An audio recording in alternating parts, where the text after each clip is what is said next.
ওখান থেকে কে একজন এসে আমার হাতটা ধরে টান দেয়, টান দিয়ে আমাকে ওখান থেকে নিয়ে আসে।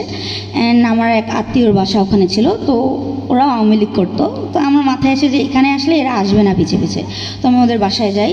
অ্যান্ড ওই টাইমটার মধ্যে এটা কুড়িগ্রামে ছড়াই গেছিলো যে আয়াত মারা গেছে। অ্যান্ড আমার বাবা সাবেক মেয়র আবু বকর সিদ্দিক, তো সবাই আমার বাবাকে কল দিয়ে বলছিল ভাই আপনার মেয়ে তো মারা গেছে। তো আমার বাবা বলছিল যে হয়েছে তো, অনেকেই শহীদ তো হয়েছে, আমার মেয়ে দেশের জন্যই তো গেছে, আরও তো অনেক বাবা মার ভোট হবে। আপনারা দেশের এই মুহূর্তে যেই মানুষগুলা কষ্টে ভুগতেছে, যাদের হচ্ছে, ওদের একটু অবস্থাটা দেখার চেষ্টা করেন, ওদের সাহায্য করার চেষ্টা করেন।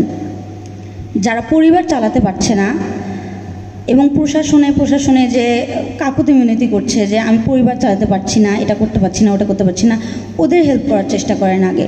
বাইরে বাইরে তো অনেকেই দেখায় যায় হ্যাঁ আমি অনেক মহান, আমি এটা করতেছি ওটা করতেছি, ভিতরে ভিতরে কয়জন সাধু থাকে, ভণ্ড তো সবাই। তাই আমি আমার মাকে কল দিই, আমার মাকে সবাই কল দিচ্ছিল আপনার মেয়ে মারা গেছে, আপনার মেয়ে মারা গেছে।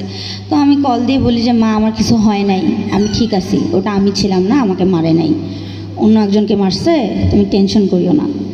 কারণ আমি যদি তখন বলতাম আমার মাকে যে হ্যাঁ মা আমি মার খাইছি, আমাকে আর আন্দোলনে যাইতে দিত না আমার মা। তো এটা বলার পরে আমার মা শান্ত হয়। অ্যান্ড আমার চাচু আসে আমাকে, আমার দুই বোনকে বাসায় নিয়ে যাওয়ার জন্য।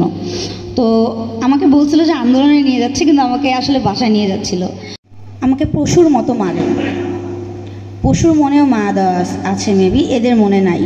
কুড়িগ্রাম ছাত্রলীগের সভাপতি রাজু, তার সাথে গাদ্দাফি, আরও কয়েকজন ছিল।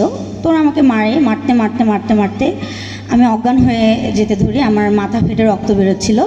অ্যান্ড দেন আমাকে ওরা তোলার পরে আমার স্কুল ড্রেস পরেছিলাম আমি, আমার স্কুল ড্রেসে যে ওড়নাটা ছিল ওটা আমার বুক থেকে খুলে নেয় আমার গলায় বেঁধে ওর যে সাথে যারা ছিল বলতেছিল যে একে গাড়িতে তোল, একে গুম করবো।